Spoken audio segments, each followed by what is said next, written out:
আসসালামু আলাইকুম সম্মানিত ভিউয়ার্স, আশা করি সবাই ভালো আছেন। তো আজকের একটা ব্যাটারি ফ্যান রিপেয়ার করে আপনাদের দেখাবো।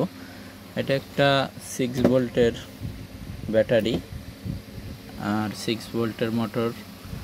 তো এইটার ভিতরে যে চার্জিং সার্কিট আছে, এই সার্কিটটার প্রবলেমটি আমি পেয়েছি। তো মিটারের মাধ্যমে যদি আমি ভোল্টেজটি মেপে দেখি, তখন ভোল্টেজ স্থিরভাবে দাঁড়াই থাকে। বন্ধুরা দেখুন,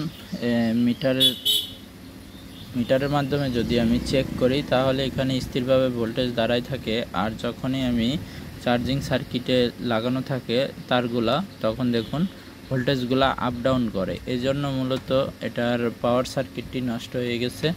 এই পাওয়ার সার্কিট আমরা পরিবর্তন করে দেব। আর এখানে যে ফ্যানটি চলতেছে, কিছু সময় চলতেছে আবার বন্ধ হয়ে যাচ্ছে। আর এখন আমরা এখানে একটি নতুন 7 ভোল্টের পাওয়ার সার্কিটটি আমরা লাগিয়ে দেব। এই সার্কিটটি লাগানোর পরে এই প্রবলেমটি আর থাকবে না। এখানে দেখুন লাইটটি আপ ডাউন করতেছে, জ্বলতেছে, নিভতেছে। এখানে যে লাল বাতিটি আছে এটা কিন্তু জ্বলতেছে এবং নিভে যাচ্ছে। ঠিক আছে বন্ধুরা, এখন পাওয়ার সার্কিটটি পরিবর্তন করে দেখব এটা সমাধান হয় কি। বন্ধুরা দেখুন, এখন আর সার্কিটটি পরিবর্তন করে দিয়েছি। এটা ছিল আগে। তো আমরা এই সার্কিটটি লাগিয়ে দিয়েছি। এখন আমাদের সিগন্যাল বাতি আর কোনো রকমে আপ ডাউন করতেছে না, সব স্থিরভাবে আছে। আর ফ্যানটি কিন্তু খুব জোরে চলতেছে।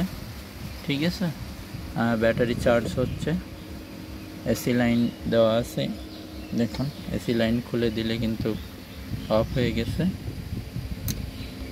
এখন দেখুন ডিসিতেও চলতেছে। দেখুন এসি কটেই যখনই আমি এসি লাইনটি ইনপুট করব, তখন এটা চার্জ হবে। আর এটা অটো সিস্টেম, কারেন্ট চলে গেলে সাথে সাথে চালু হয়ে যাবে। আর যদি সুইচটি আমি ডিসিতে দিয়ে রাখি, তাহলে আমার কারেন্ট থাকলেও চলবে, না থাকলেও চলবে। দেখুন এইভাবে সিস্টেমটি অটো সিস্টেম আছে।